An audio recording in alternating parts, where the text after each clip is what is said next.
implementation stage, and I'm sure all unions will fully support the plight of the Palestinian people. I would now like to call on Afif Safieh, Palestinian diplomat, to address conference.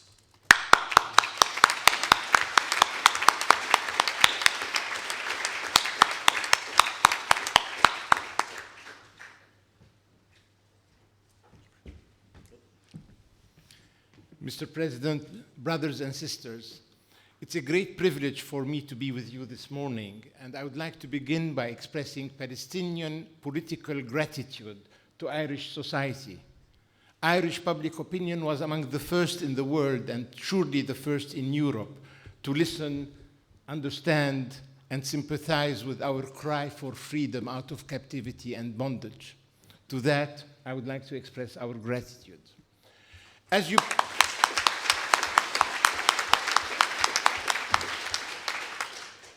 probably know, we the Palestinians, for endless decades, we were denied our legitimate share of sympathy, support, and solidarity, simply because we were the victims of European history, which blurred perceptions.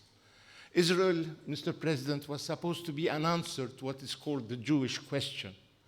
As a result, today, we the Palestinians stand in front of you as a question, still awaiting a satisfactory, convenient, equitable answer.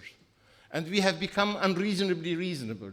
As the maps of your excellent video showed, we are unreasonably reasonable, accepting 22% of what originally was our legitimate homeland. Ladies and gentlemen,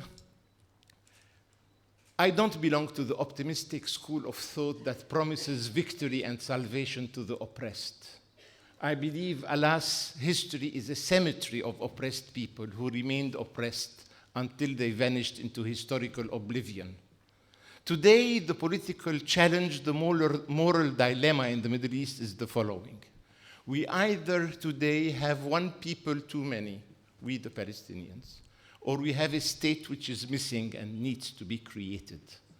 I believe, brothers and sisters, that the international community gave its answer through multitudes of resolutions that no, there is not one people too many, there is a state which is missing. But I have news for you. History is still undecided. The verdict of history is still being awaited. And I would like to invoke and appeal to you, please help history make the right choice.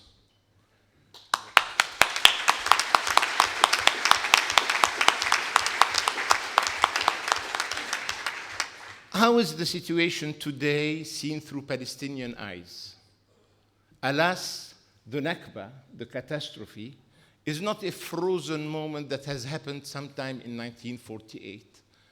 Alas, for us, the Palestinians, the Nakba, the catastrophe, is still, until today, an ongoing process. Today, seen through Palestinian eyes, successive Israeli governments had one constant policy. They want as much of our geography as possible with as little of our demography as possible. That was the constant policy inflicted on us on a daily basis. Ladies and gentlemen, today also, 22 years after the beginning of what was called the peace process, one has to admit that the years of theoretical peacemaking were not years when we witnessed Israeli withdrawal, but it were years that we witnessed the expansion of the occupation through the elastic, unlimited growth of the illegal settlements. Today, Israel is still in total control of 62% of the teeny-meeny West Bank, where Palestinians have no access, no control at all. Today, also, we have to admit the following reality. If there is a diplomatic impasse for the last 3-4 years, it's no more because of Arab rejection of Israeli existence, but the impasse, the deadlock today, is because of Israeli rejection of Arab acceptance, because they don't want to comply with the territorial prerequisite. I said we were unreasonably reasonable. This applies on the Arab world. The entire regional Arab state system since 2002 adopted in an Arab summit held in Beirut what was called the Arab Peace Plan, which I summarize in one sentence on the territorial level. If Israel withdraws out of its 67 expansion, we, the Arabs, are ready to recognize its pre-67 existence. So today, the deadlock is no more due to an Arab rejection of Israel, but to an Israeli rejection of Arab acceptance because they believe they can afford it, because they don't want to comply with the territorial prerequisite. Brothers and sisters, we applauded the birth of what was called the Quartet, which is a diplomatic construction made of the USA, Russia, the European Union, and the UN to represent everybody else. We applauded the birth of this diplomatic machine. And each time the American administration, exasperated with Israeli excesses, promised us pressure, it turns out that the only remaining superpower in our international system has the political weight of Luxembourg, or even worse, Liechtenstein. You know, journalistic commentators have often used this phrase describing Israeli excesses by saying, oh, this time Netanyahu shot himself in the foot. But it seems to me today in front of you that Netanyahu seems to have many more than 2 feet to shoot at, because he keeps getting away with it. I, for one, believe, as a political realist and a diplomatic practitioner, that if there were a political will, what was occupied in 67 in 6 days can also be withdrawn from and evacuated in 6 days, so that the Israelis can rest on the 7th and we can engage in the fascinating journey of nation building. I believe today Europe has a role, the international community has a role, because I think we all agree in this room that in matters of peace and war, the international will should prevail on a national whim. It's not up to the Israelis to decide whether they want to withdraw or not, and if they want to withdraw, of how much withdrawal do they want or not. When Saddam Hussein occupied Kuwait, the international community sent an unequivocal message: withdraw.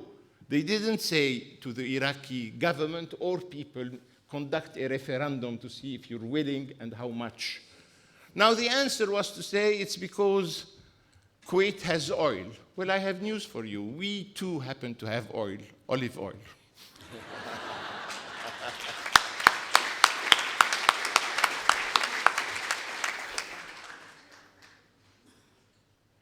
I've worked mainly in the European arena, and I kept telling Europeans, after I have told my Norwegian interlocutors years ago when there was the Oslo back channel, I said to my Norwegian friends jokingly that if the Oslo channel has not yet put Palestine fully on the map, it has put Norway on the map. And I believe everybody will admit today that Norway played then a role far bigger than its demographic weight and its geographic size. And I kept telling my friends, my European interlocutors, Europe, even today, 2015, is still an actor in search for a role. And we in the Middle East, Mr. President, Mrs. Secretary General, we have a role in search for an actor. If we could merge the role in search of an actor and the actor in search for a role, I believe we will all live less unhappily ever after. I will not take more of your time because I know how much business you have to conduct. On behalf of the Palestinian people, I wish you a successful conference. And I know that you will be working hard to help the birth of a Palestinian state, independent, democratic, and sovereign. I know that you have many challenges here domestically that you have to cope with. We wish you success, we wish you happiness, and I'm so happy that you have manifested on so many occasions throughout decades your concern about peace and justice, because there is no peace without a minimum degree of human justice. And as I told you, in our case in the Middle East, history is still undecided, and I invite you to help history make the right choice. Thank you.